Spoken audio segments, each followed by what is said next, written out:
Oi, pessoal, tudo bem? Meu nome é Larissa e eu sou uma das tutoras de redação do projeto Faiman. E hoje eu vim falar para vocês um pouquinho a respeito de carta. Bom, nós temos diversos assuntos que envolvem cartas, diversos tipos de carta. E hoje, ao invés de eu fazer um slide ou algo do tipo, eu preferi trazer para vocês explicando mesmo, a partir de algumas situações que a gente vê no dia a dia, quais tipos de carta a gente tem, geralmente onde eles são veiculados, onde esses tipos de cartas são usados, quando são usados, né? O primeiro tipo de carta que a gente tem é o que a gente chama de carta aberta. E a carta aberta ela é um tipo, né, um gênero textual, na verdade, que tem a função de direcionar alguma mensagem, algum questionamento ou alguma situação de determinado indivíduo ou de algum grupo de indivíduo para alguma pessoa ou organização de reconhecimento público. Então, quando eu estou falando de carta aberta, a definição é essa que eu falei para vocês. Mas, geralmente, então, vamos lá para a prática. Quando que eu tenho uma carta aberta? Geralmente, essa carta aberta ela é destinada para alguma instituição ou figura pública e ela vai falar sobre algum assunto que é de interesse de um grupo, de um determinado grupo específico, de uma determinada pessoa. E aí essa carta ela vai tratar sobre diversos assuntos. Geralmente são assuntos um tanto quanto peculiares, porque eles vão tratar de interesses individuais ou de interesses de um próprio grupo. Mas o importante é que essa carta aberta, ela é destinada a uma figura pública, seja essa figura na forma de pessoa, ou seja essa figura na forma mesmo de uma instituição. Então, por exemplo, eu vou dar um exemplo para vocês. No ano de 2021, esse ano, a prova da UFO, que é da Universidade Federal de Uberlândia, para aqueles que se inscreveram para o curso de medicina, foi para você, uma das opções de redação foi realizar a escrita de uma carta aberta falando sobre educação domiciliar, o famoso homeschooling. Então, o que acontece? A carta aberta, ela é um gênero textual que costuma cair bastante nesses vestibulares que não levam em consideração apenas o gênero dissertativo para a redação. Então, é importante que a gente entenda o funcionamento dessa carta. Então, essa carta, ela é uma carta que tem a funcionalidade, ela tem como função, né, tratar de um assunto para alguma instituição, para alguma figura pública, mas um assunto referente a algo pessoal, de um grupo, né? E é interessante a gente entender que esse gênero, ele é produzido em contextos e tem funções diferentes.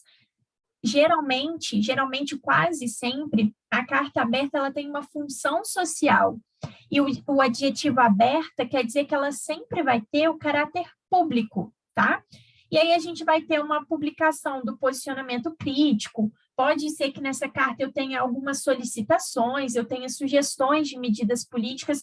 Tudo isso vai ser importante para que a gente tenha a carta aberta realmente estruturada. Larissa, e o que eu tenho que ter na minha carta aberta? Geralmente, na carta aberta, a gente tem um título, a gente vai ter uma introdução, um desenvolvimento, uma conclusão, tem a despedida, geralmente atenciosamente, e tem uma assinatura, tá? Na carta aberta, a gente tem assinatura, porque embora seja de um grupo, né, ou de uma pessoa, a gente tem que deixar claro quem é o grupo e quem é a pessoa que está tratando daquele assunto e pedindo atenção, né, dando uma sugestão ou criticando algum posicionamento de uma instituição ou figura pública. Então, quando eu falo de carta aberta, eu estou falando desse gênero textual específico, tá? E aí é só o carta aberta que está dentro desse gênero textual? Não. A gente também vai ter a carta do leitor. O que é a carta do leitor? Quando eu falo de carta do leitor, eu estou falando de um gênero, né, que vai englobar um tipo de carta que é veiculado geralmente em jornais e revistas, onde leitores podem apresentar as opiniões. O que acontece? A gente chama de gênero epistolar. Epístolas são cartas, então esse gênero de carta, né, tem uma função muito relevante para os meios de comunicação, porque essa carta do leitor, ela assegura uma resposta, né? É o que a gente chama de feedback dos leitores. Então, por exemplo, se eu tenho um jornal ou revista, o que é essa carta do leitor? Essa carta do leitor vai ser uma carta que vai proporcionar uma resposta dos interlocutores. Então, se eu sou um leitor assíduo daquele jornal, se eu geralmente compro aquela revista, ou se eu li uma edição que me agradou muito, ou que o assunto não foi muito bem abordado, eu posso destinar uma carta para esse jornal, para essa revista, falando, dando a minha opinião, eu posso elogiar. Então, eu posso enviar uma carta criticando, elogiando a abordagem de determinado assunto dessa revista, desse jornal. Então, tudo isso está referente à carta do leitor. Esse espaço reservado aos leitores é um importante instrumento de comunicação, porque acaba que eles podem interagir, né, com o meio de comunicação, expondo ponto de vista sobre uma notícia, sobre uma reportagem, sobre uma pesquisa, enfim. Quais são as principais características da carta do leitor? Geralmente são textos muito breves, tá? E são escritos em primeira pessoa, porque está falando a opinião daquele leitor em relação a algo que ele leu.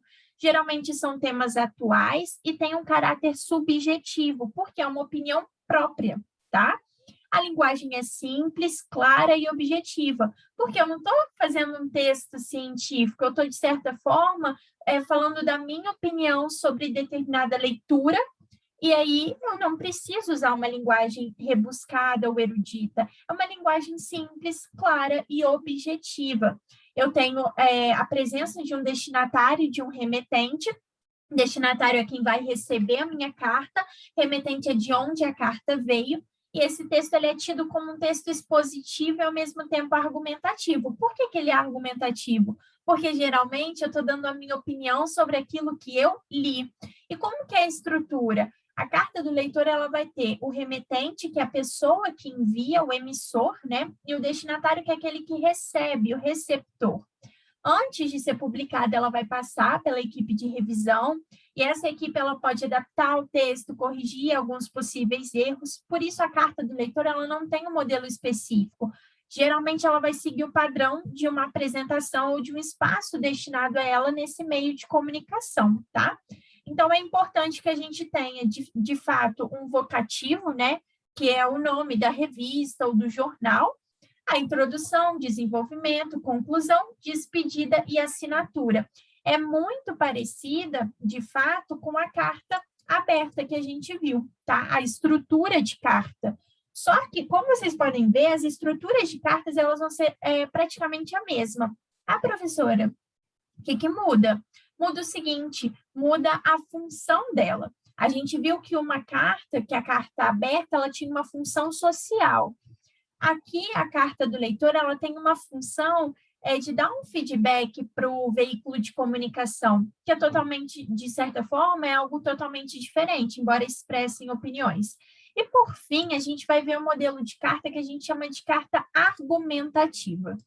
A carta argumentativa ela é um tipo de texto que tem como principal objetivo persuadir o leitor.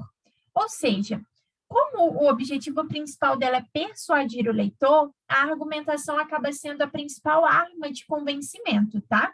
De forma que o emissor, né, que é aquela pessoa que está escrevendo a carta, através do ponto de vista, tenta convencer o receptor, o leitor, sobre aquele ponto de vista, sobre determinado assunto.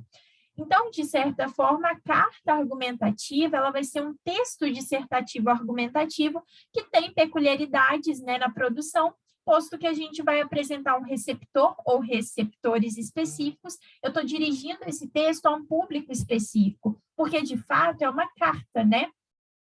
Então, a principal característica do gênero textual carta é justamente essa questão de eu ter alguém que escreve, um remetente, e um destinatário, que é alguém que recebe a minha carta.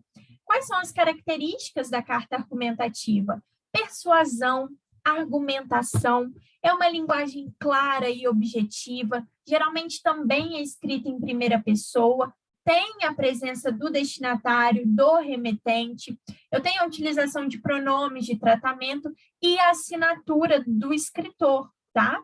Então, a gente geralmente coloca o local e a data, a gente coloca o nome de quem vai receber, para quem está sendo destinada essa carta, temos uma saudação inicial, a introdução, desenvolvimento, conclusão, despedida e a assinatura ou nome, né, do emissor, de quem produziu essa carta. Então, essa foi a carta argumentativa. Quando a gente coloca numa linha, para saber as características e as semelhanças, a gente vai ver que, estruturalmente falando, a questão da estrutura são muito parecidas, mas as funções que elas desempenham são funções distintas. A gente viu que a carta aberta é uma função social, ela é enviada para uma figura pública, uma instituição pública, geralmente com o objetivo de dar uma sugestão, criticar algum posicionamento ou algo do tipo, mas tem uma função social. Quando a gente fala da carta ao leitor, eu estou falando de um leitor assíduo, ou um leitor que comprou uma revista ou um jornal, leu alguma matéria e tem alguma crítica, alguma sugestão em relação àquela revista, aquele veículo de comunicação. Isso quer dizer o quê? Isso quer dizer que a carta do leitor ela é muito importante para estabelecer uma comunicação entre os leitores e os próprios redatores da revista ou do jornal, para que eles tenham um feedback a respeito do trabalho deles. Já a carta argumentativa é uma carta que tem um destinatário, né, próprio, e essa carta ela tem o objetivo principal de convencer o leitor. Então, embora ela tenha uma estrutura de carta, ela é configurada como um texto dissertativo argumentativo, porque ela tem como principal objetivo, de fato, convencer aquele leitor. Tudo bem? Bom, é basicamente isso sobre cartas. É importante que a gente entenda, lembre, guarde nessas estruturas que eu falei com vocês, mas principalmente que a gente tenha bastante calma e cautela na hora da gente entender qual o mecanismo de funcionamento e de uso. Às vezes, você não vai precisar da carta, escrever uma carta na sua redação, mas na prova de português, a gente pode ter uma pergunta sobre a carta ser aberta, sobre a carta ser argumentativa ou do leitor. Então, é importante saber todas essas questões, tudo bem? Então, é basicamente isso. Um beijo para vocês e que vocês entendam esse conteúdo e tenham gostado da aula, tá bem? Muito obrigada!